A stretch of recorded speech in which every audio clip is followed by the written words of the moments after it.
Bueno, el senador Rick Scott quiere prohibir los vuelos a Cuba y la entrada a Estados Unidos de colaboradores del régimen de la dictadura, lo cual, sinceramente, a mí me parece perfecto. Yo entiendo que este es un tema súper delicado.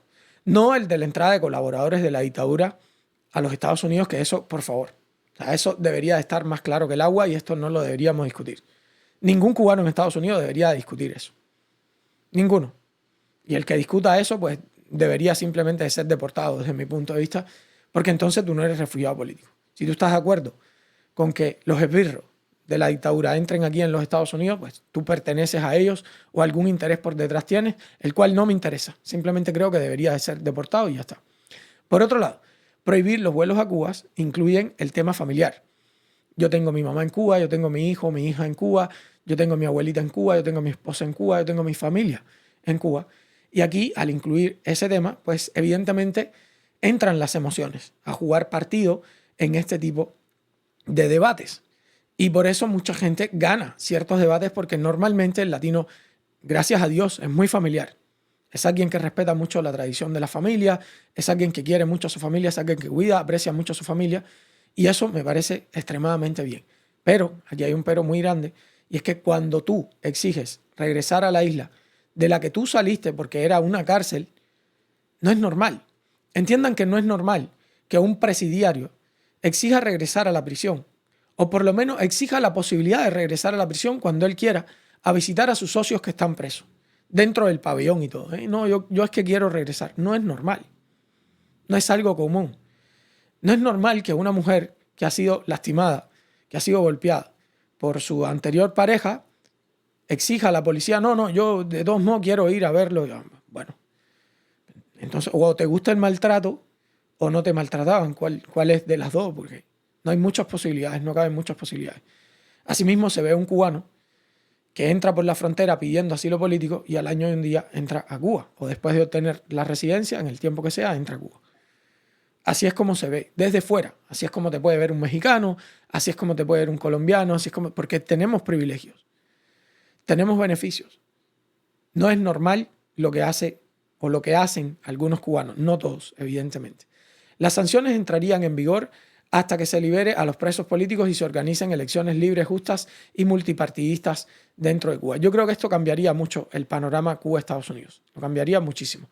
El senador estadounidense Rick Scott, que presentó el pasado viernes un proyecto de ley para endurecer las sanciones al régimen cubano, prevé que estas medidas entrarán en vigor antes de que acabe el año, antes de que acabe el 2025. Puede ser que este tipo de medidas entren en vigor. En una entrevista concedida a la cadena CBS este lunes, el político republicano de Florida aseveró que deberían restringirse incluso los viajes de cubanoamericanos a la isla, argumentando, cubanoamericano se está refiriendo al que nace aquí hijo de cubanos, argumentando que benefician principalmente a los militares y que sirven para alimentar la represión contra los disidentes. Esto es una realidad porque se llenan las arcas del régimen.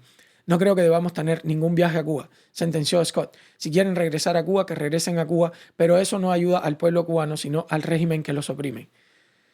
Y por otro lado, la propuesta del senador, publicada el 7 de febrero, no es nueva. Ya la presentó en 2021, unos meses después de la represión desatada tras las históricas protestas del 11 de julio con el nombre de Ley Democracia, que es un acrónimo de Denying Earnings to the Military Oligarchy in Cuba and Restricting Activities of the Cuban Intelligence Apparatus. Negar ingresos a la oligarquía militar en Cuba y restringir las actividades del aparato de inteligencia cubano.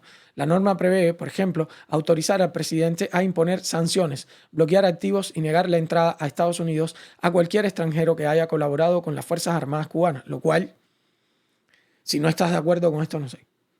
Cualquier extranjero que colabore con las Fuerzas Armadas cubanas está contra el pueblo cubano. Es un enemigo del pueblo cubano. Así de simple. Cualquiera, el que sea. No, pero es un actor o es una actriz que a través cualquiera. Da lo mismo si es Ana de Armas o quien sea. Da lo mismo, cualquiera. Si estás colaborando con ellos, conmigo no cuentes. Al menos conmigo. Yo esto lo veo perfecto.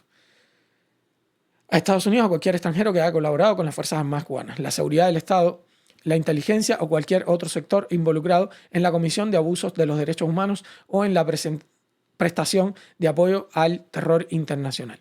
Estos pueden ser contratistas o personas que hayan proporcionado apoyo financiero, material o tecnológico y entidades que sean propiedad directa o indirecta de un 25% o más de personas sujetas a sanciones, incluido su familiar adulto inmediato. El cónyuge y los hijos de cualquiera de estas personas bloqueadas también están sujetos a estas sanciones. O sea, los cónyuges de estas personas también. Tú saliste porque te gusta mucho el hijo de la machi. Bueno, eso es lo que te toca. Yo particularmente estoy de acuerdo con muchas de las cosas planteadas acá por Rick Scott. No me parece descabellado, pero de todos modos, como siempre, este es un tema controversial. Ustedes díganme qué opinan al respecto en los comentarios.